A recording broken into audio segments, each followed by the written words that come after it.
Muy buenos días, tengan todos ustedes, amigos que nos acompañan en este su programa Haciendo Historia en tu Comunidad, que se transmite cada viernes a las 8 de la mañana y se repite a las 10:40.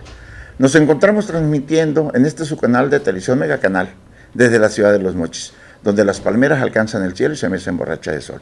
También es la entrada al Cañón del Cobre de la Sierra de Chihuahua y una de las ciudades más progresistas del noroeste de la República Mexicana. Es un granero de México.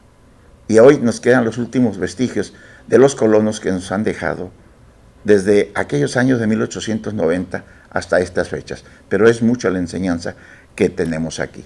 Muchísimas gracias por su atención. Continuamos con el tema Los Jesuitas. El viernes pasado hablamos sobre una escenificación y una grabación que hizo nuestro amigo profesor Ernesto Parra Flores, cronista del Fuerte.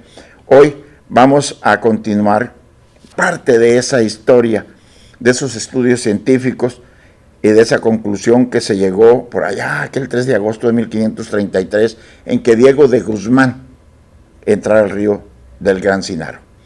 Adelante, Ernesto, continuamos con este trabajo. Muy bien, muchas gracias, amigo Ernesto Tocayo. Pues sí, en los programas anteriores iniciamos esta serie de programas relativos a la historia del fuerte. Y pues como cronista pues, debemos de presentar las cosas de manera cronológica, vaya. Claro. Por esa razón iniciamos en esos programas hablando acerca de los primeros pobladores. Es donde empieza la historia de una comunidad. Sí. Y según los estudios, decíamos en aquella ocasión, los más avanzados, más recientes, indican que la región fue habitada, esta del Río Fuerte, hace aproximadamente unos 10,000 años. Y que ya después que se desarrolló, vaya, y que se dedicaron a la agricultura, ya donde se asentaron los pueblos que llamaron naciones Andrés Pérez de Rivas, estas naciones que fueron los ahomes, los suaques, tehuecos, sinaloas y los huites, que habitaron toda esta región, y los zoes, y que hace aproximadamente unos 2,000 años ellos son los que grabaron sus dibujos donde está plasmada su ideografía, su filosofía, vaya, su filosofía, su cosmogonía, lo que piensan del universo, claro, del mundo, de la vida, quedó grabado en esos petrograbados en diferentes sitios por toda la ribera del Río Fuerte y principalmente en el Cerro de la Máscara, que está muy cercano allí al fuerte. Pues bien, y también se habló acerca de cuál era la situación y las costumbres de estos grupos al contacto con los españoles, ¿sí? Ahora vamos a continuar con otra etapa, vaya, una de las más significativas de tiempos pacíficos, que es sobre las misiones jesuitas, ¿sí? Adelante.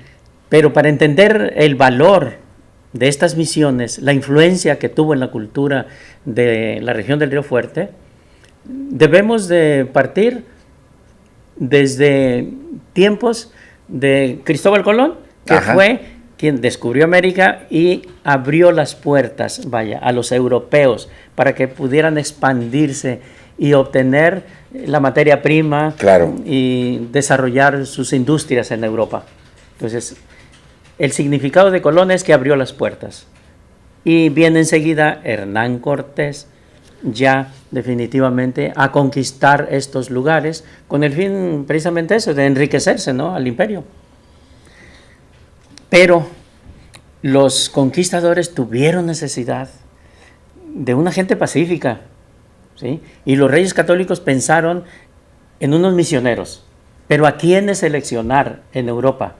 Porque recordarás que hay de diferentes tipos de grupos que vinieron aquí, ¿no?, de religiosos, que fueron desde los franciscanos primero, sí, los dominicos, los agustinos y al último los jesuitas.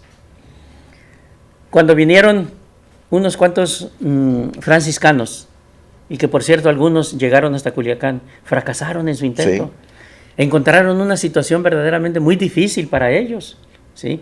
Y además consideramos que no estaban preparados, no tenían la capacidad para sobrevivir en un ambiente como este de Sinaloa, tan recio, ¿no?, como este que es. Así es. Por lo tanto, se comisionó a los jesuitas, quienes verdaderamente estaban preparados a conciencia, porque la fundación, la orden, así fue fundada por San Ignacio de Loyola, Sí. que su nombre es Íñigo, ¿sí? De la familia Loyola. Y cosa curiosa, que él nació en la provincia de Guipúzcoa, Ajá. ¿sí? En España, muy cerquitas del poblado de Eibar, donde naciera Francisco de Ibarra. Uy. Entonces, fíjate, paisanos, ¿no? Y del mismo tiempo. Y comentaba con otros compañeros que, cosa curiosa, Ibarra viene a conquistar esta región por medio de la espada, ¿sí? La conquista militar, ¿sí? Sí. Desde Zacatecas, que viene ese recorrido y conquista esta Por la región Guadiana, y funda el fuerte el 24 de junio de 1564. Ujú. ¿Sí? Sí, sí. Y cómo después Ey. viene su paisano, el fundador, el que fundó la orden de los jesuitas, y viene esa orden a Sinaloa a conquistar, pero el alma, ya no el cuerpo, el alma, ¿no? Qué contraste, ¿no? De personajes y proviniendo de la misma región, ¿sí? De España, ¿sí? Muy cercanos los poblados de uno y de otro.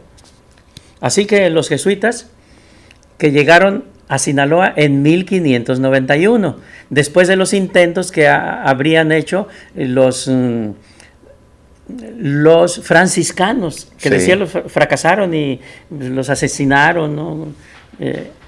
Fueron pues los jesuitas quienes hicieron su entrada a esta región y quienes cambiaron la forma de vivir, de pensar, de actuar de todos estos grupos de esta región. Sí. Entra primero Ajá. aquí a Ome, Andrés Pérez de Rivas, y comisionan a Pedro Méndez para entrar a Tehueco. A Tehueco. Así es. Pero antes, fíjate, un poquito. Sí. Los jesuitas cuando llegaron a la Sierra Gorda, en Querétaro. Ahí fue donde se establecieron. Ahí estuvo Gonzalo de Tapia, igualmente Martín Pérez. De ahí los mandaron para acá. Ellos los mandaron para que llegaran a esta región a ayudar. Ayudar ahí lo que es en la torre principal de Sinaloa.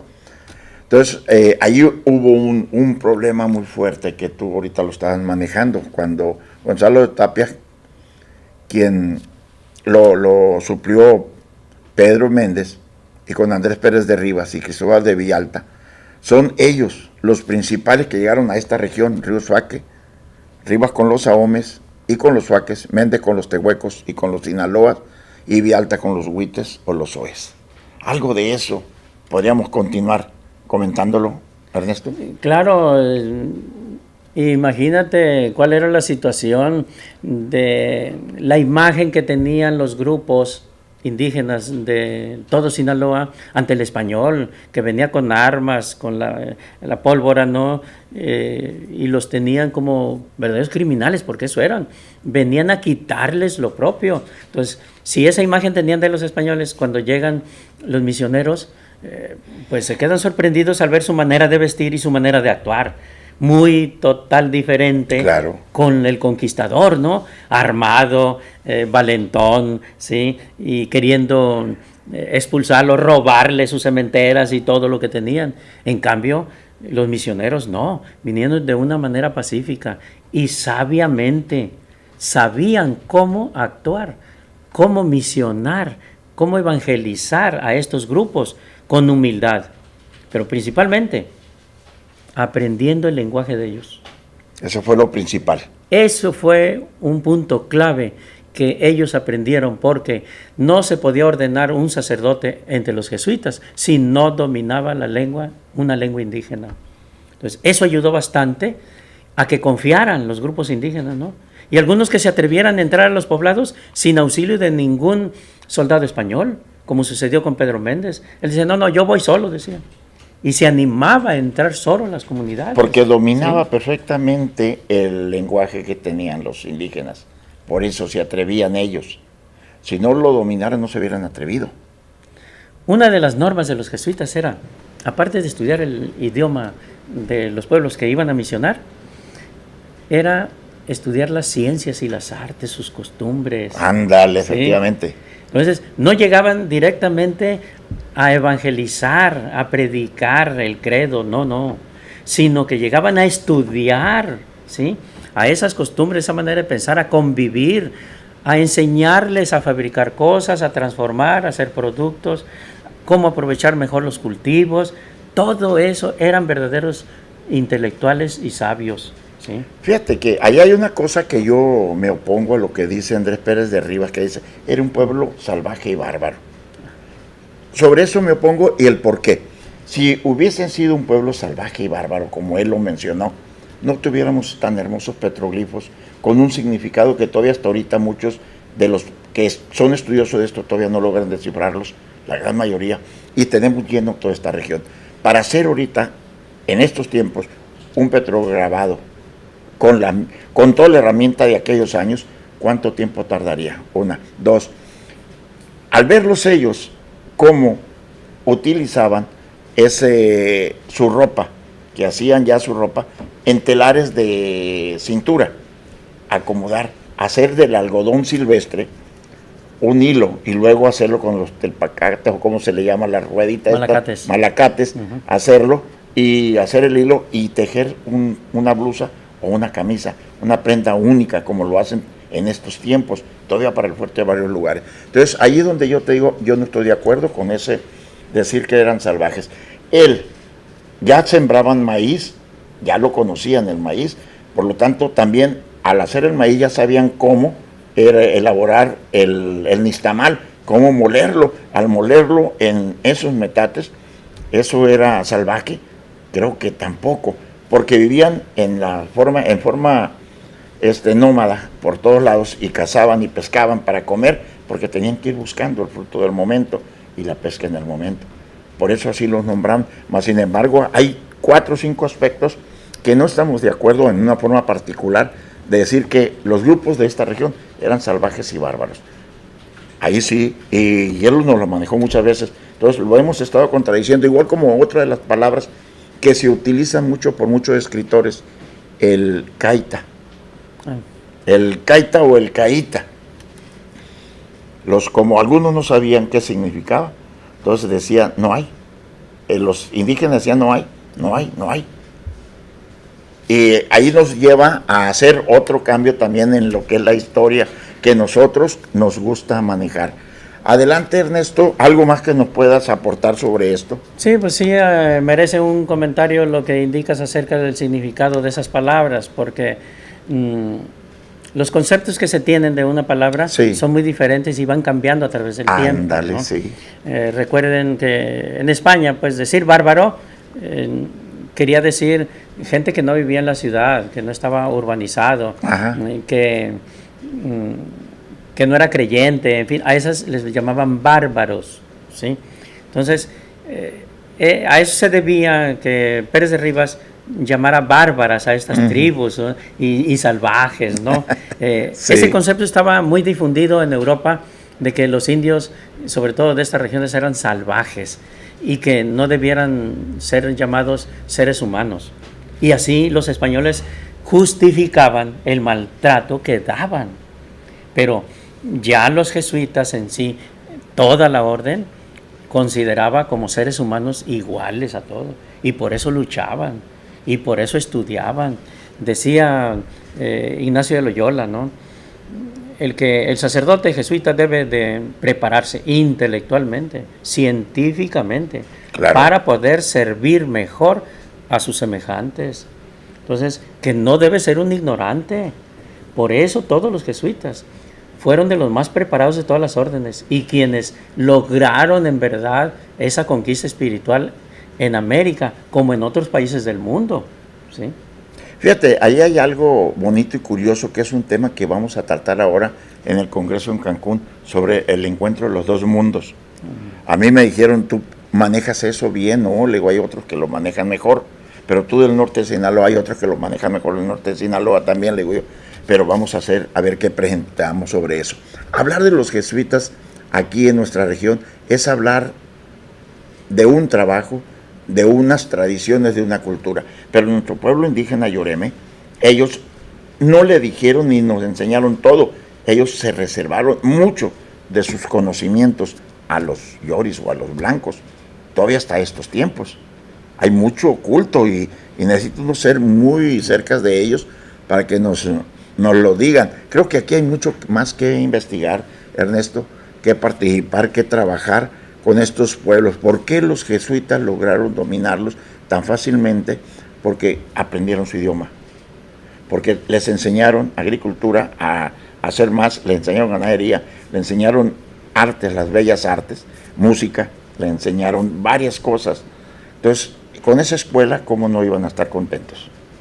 Pues eso fue precisamente el pie para que los yaquis lograran firmar la paz con Hurtado en 1610. ¿Por qué? Porque los yaquis y los mayos vieron cómo vivían ya las misiones jesuitas aquí en el norte de Sinaloa. Vieron que ya estaban en paz los poblados, no había pleitos, que cultivaban diferentes hortalizas para vivir. Entonces, al observar que estaban calmados, no había pleitos, entonces dijeron, ¿están viviendo bien? Claro. Entonces dijeron, vamos con Hurtado a solicitarle pues la paz y que nos apoye y que nos mande misioneros, ¿sí? Entonces, fíjate qué inteligencia, ¿no? Eso fue lo que provocó pues el que aceptaran de buena manera y se fuera la conquista hacia el norte, todo de Sonora y el sur de Estados Unidos, ¿no? Entonces, sí es importantísimo hacer estos estudios sobre el trabajo cultural y de todo tipo que hicieron los misioneros. A Hurtado lo catalogaron mucho tiempo y en verdad sí fue un asesino, un criminal, pero pues venía a la conquista, pero fue el brazo derecho de los misioneros. Vamos poniéndonos cada uno en sus tiempos. Para ellos no era un criminal, para nosotros sí, porque venía a destruir. Pero hay algo, Ernesto, esos grandes cambios que hicieron aquí en Sinaloa, que hicieron en Sonora, que hicieron en Baja California y en la Alta California. Nos ha tocado recorrer muchas de esas misiones, hemos participado y hemos conocido todos esos trabajos. Creo que hay mucho que seguir dando, pero desgraciadamente el tiempo de vuelta se nos termina. Ernesto, vamos a continuar. Muchísimas gracias a usted que nos está viendo en este momento. Gracias a nuestro amigo Ernesto Parra Flores, el cronista del Fuerte. Nos vemos el próximo viernes.